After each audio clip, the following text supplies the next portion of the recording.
swear I wasn't even supposed to be in that bathroom.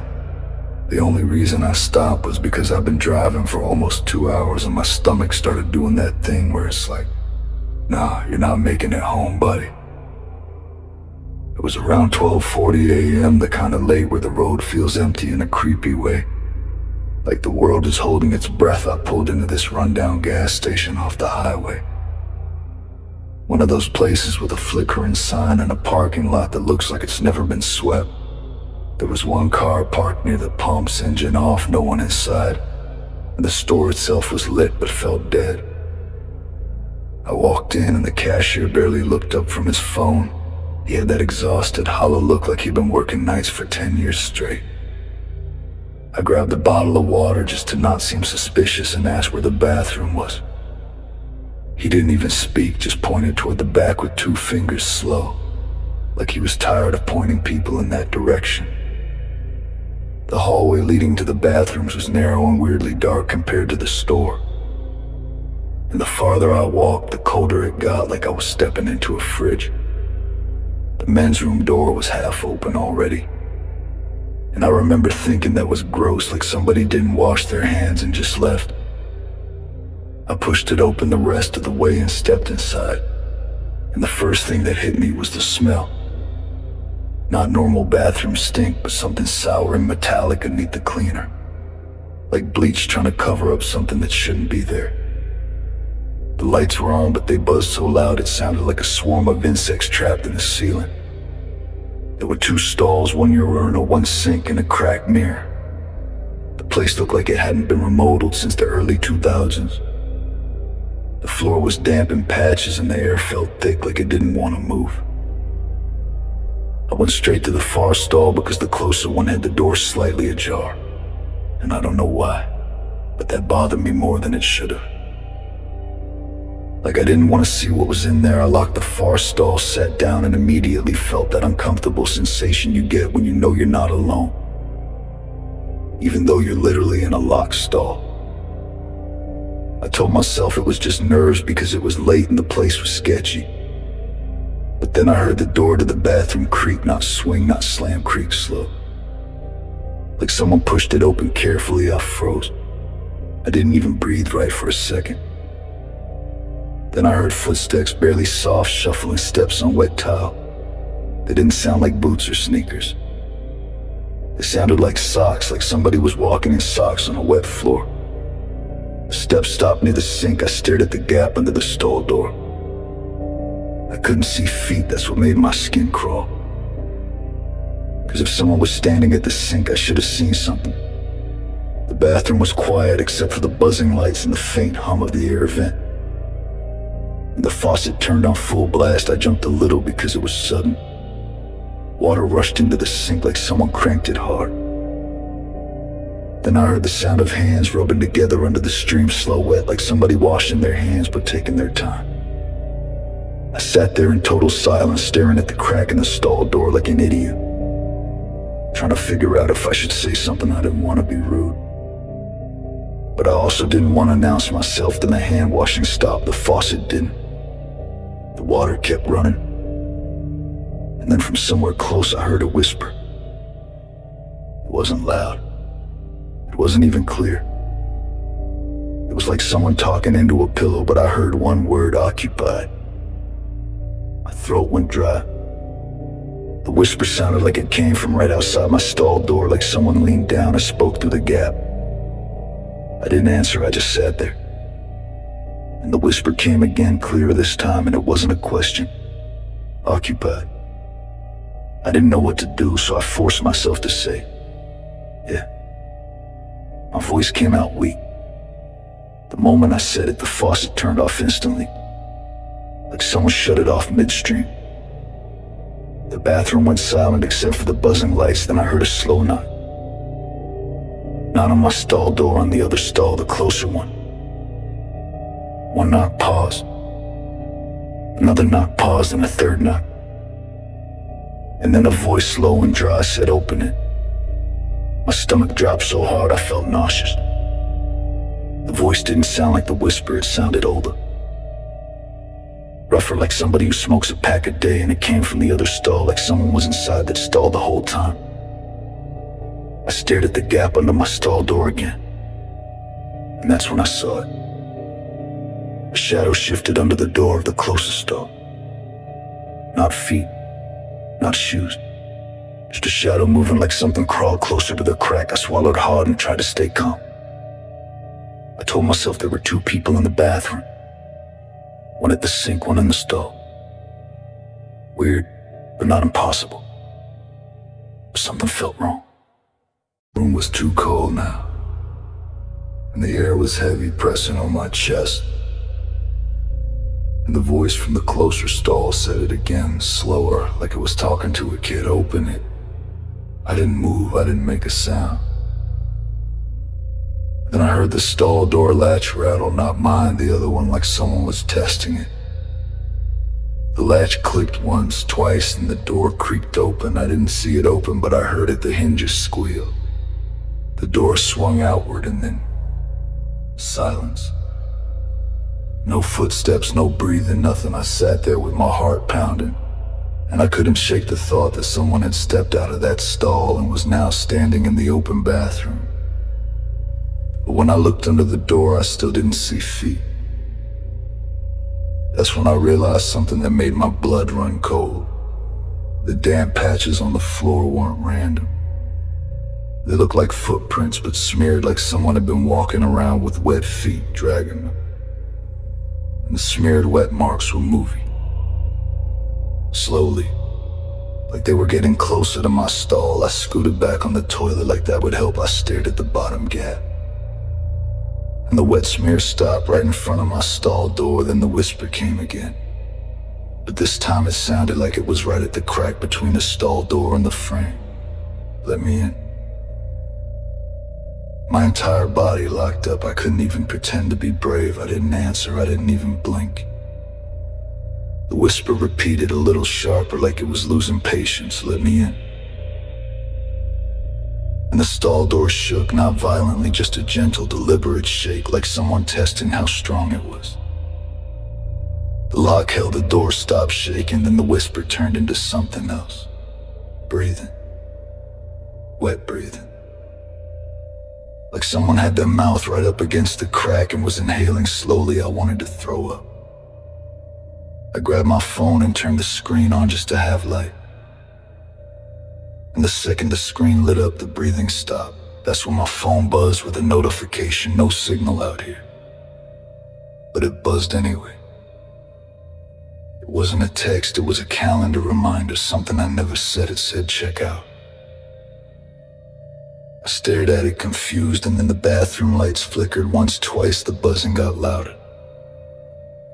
The air felt like it dropped another 10 degrees, and from outside the stall the whisper said, almost amused, time's up. The stall door shook again, harder this time. The lock clicked like it was straining. I stood up so fast my knee hit the toilet paper dispenser. I didn't even finish washing my hands in my head. I didn't care. I yanked my pants up, grabbed my keys, and backed away from the stall door like I was expecting it to explode. The shaking stopped, and out of nowhere the door to the bathroom slammed like somebody just kicked it shut.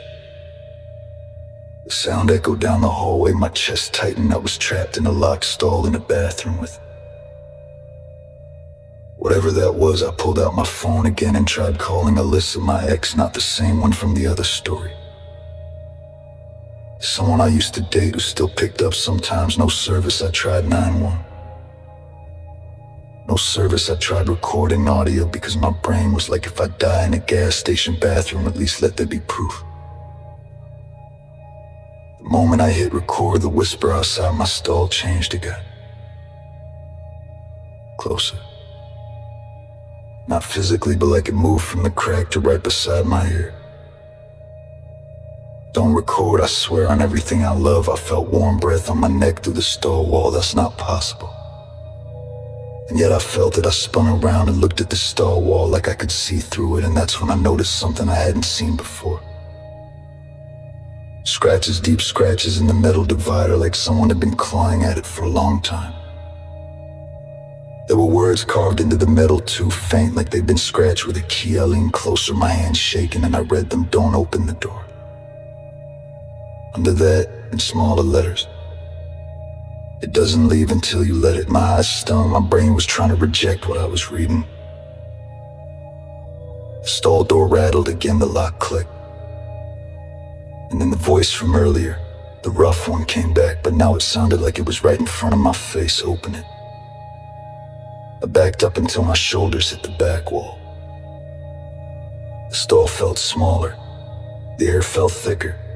The lights flickered again, and for half a second the bathroom went dark. In that half second I heard movement fast, like something sprinted from one end of the bathroom to the other. And the lights came back on, and I saw it through the gap under the stall door. There was something on the floor, a hand. Not a full arm, just a hand, pale and swollen, fingers too long, nails dark like they were bruised. The hand slowly crawled forward, palm flat, dragging itself along the wet tile. It stopped right under my stall door. Then one finger lifted and tapped the floor, tap, tap, tap, like it just calmed my mouth out under my sock hammer.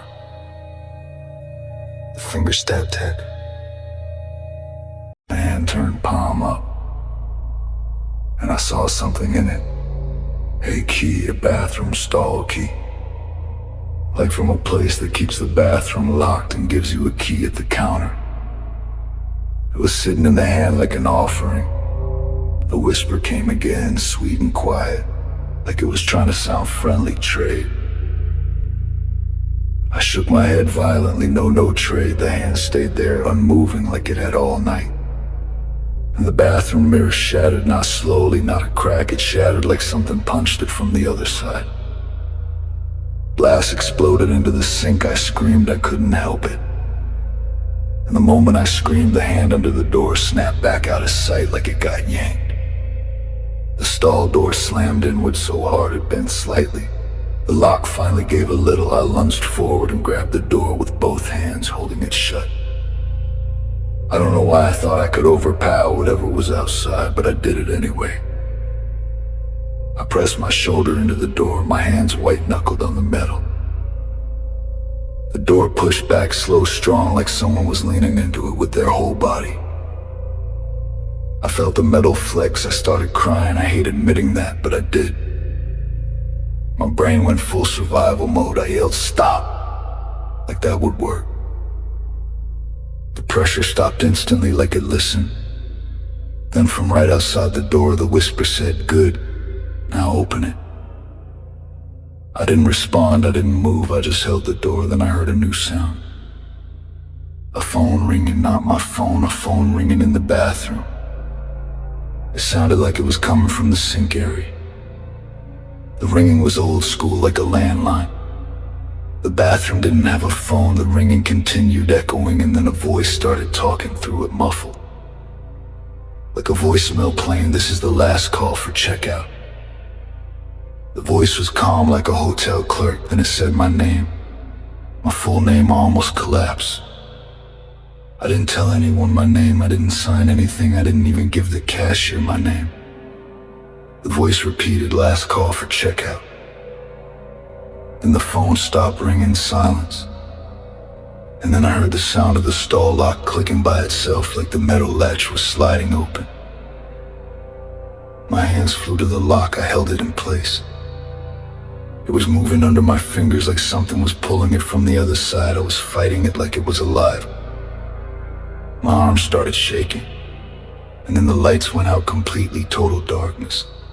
The buzzing stopped, the air vent stopped, it was dead silent. The only sound was my breathing and the faint, wet inhale right outside the door.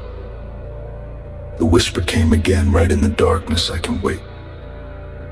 I stood there frozen in pitch black, holding a stall door shut with my whole body. My legs were cramping, my arms burned. I couldn't keep doing this forever. My mind started spiraling. I started thinking, what if I pass out? What if it just opens a door when I'm unconscious? What if this is how people disappear? Then I heard something else. A pounding, not from inside the bathroom, from the hallway outside. Someone was banging on the bathroom door, the main one. A voice shouted, "Hey, you okay in there?" It was a cashier. His voice sounded nervous now, like he'd heard something relief hit me so hard. I almost laughed. I screamed back, "Help! Call the cops." The pounding stopped for a second, then the cashier said, "What's going on?" Before I could answer, the whisper outside my stall changed. It got angry. It wasn't trying to be sweet anymore. "Don't." The stall door slammed outward so hard it knocked me back. I stumbled, hit the back wall, and the stall door yanked open halfway, not fully halfway. Just enough for me to see a sliver of the bathroom. And in that sliver I saw something standing right outside. It wasn't a person. It was tall but hunched, like it didn't know how to stand correctly. Skin looked wet, like it had been soaking in water for days. His face was turned away, but I could see his jaw moving like it was chewing. The smell of rot hit me so hard I gagged. I shoved the door shut with everything I had and slammed it closed again. The lock clicked back into place. The pounding from the hallway started again, louder.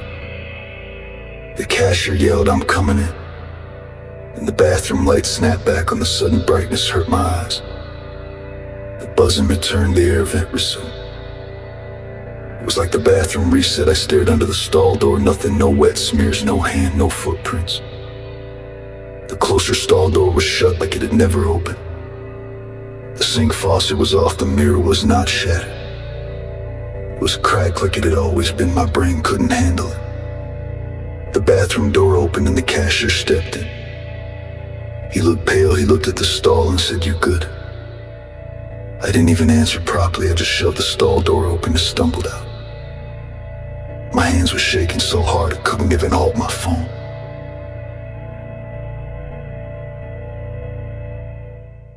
She looked me up and down and said, "Man, you look like you saw something." I grabbed his shirt and said, "There was someone in here." He didn't look surprised. That's what messed me up. He just sighed like he was tired. He glanced toward the closer stall and then toward the mirror like he didn't want to look too long. Then he said quietly, "You didn't open the other stall, did you?" My stomach dropped again. I whispered, "No." He nodded slowly like that was the correct answer on a test, and he said, "Good, don't." I asked him what the hell that meant, and he looked at me like he was deciding whether I could handle the truth. Then he said, "People go in there when the highway's dead. Sometimes they don't come out, sometimes they come out, but they ain't right after." I asked him what he meant by not right, and he didn't answer. He just walked over to the closer stall and kicked the bottom of the door twice, hard occupied. He said, "Not joking." The stall didn't respond. He nodded like that proved something. Then he turned to me and said, "Leave right now. Don't use this bathroom again." I didn't argue. I didn't even wash my hands. I ran out of that gas station like it was on fire. I got into my car, slammed the doors and locked them. My whole body was trembling. I looked at the gas station in my rearview mirror, and for a second I saw movement in the men's bathroom window. A shape tall still watching. I started the car and peeled out so fast my tires squealed. I didn't stop driving until I hit the next town. I pulled into a McDonald's parking lot and sat there shaking with the engine running. I tried to convince myself I hallucinated, that I had some weird panic attack, that I imagined the voice, the hand, the message. But then my phone buzzed again. This time it was a voicemail. No missed call, just a voicemail. I stared at it for a full minute before I pressed play. Static, then wet breathing, then a voice low and cracked like it was speaking through water. "Check out tonight." I threw my phone across the passenger seat like it burned me. I sat there staring at it, and I swear I heard faint tap and tap tap like someone count. Not from the phone speaker, from the back seat. I didn't move, I didn't turn around. I just stared forward and whispered no. The tapping stopped. Then very softly, right behind my head, something whispered, "Occupied." I don't remember driving home. I just remember waking up the next morning in my driveway with the sun in my eyes and my car still running. My phone was on the floorboard. The screen was lit. One notification, a calendar reminder, check out, set for 12:40 a.m. every night. repeating I deleted it. It came back, I changed my Apple ID password. It came back, I wiped my phone, it came back. And for weeks after that, every time I used a public bathroom, I'd hear it. The soft sock-like footsteps, the faucet turning on, the whisper at the crack of the stall. Let me in. And the worst part is, sometimes when I'm alone at night, I still hear knocking. Not at my front door. Not at my window inside my apartment. Like something is trapped in a room that isn't supposed to exist. Waiting for me to open it.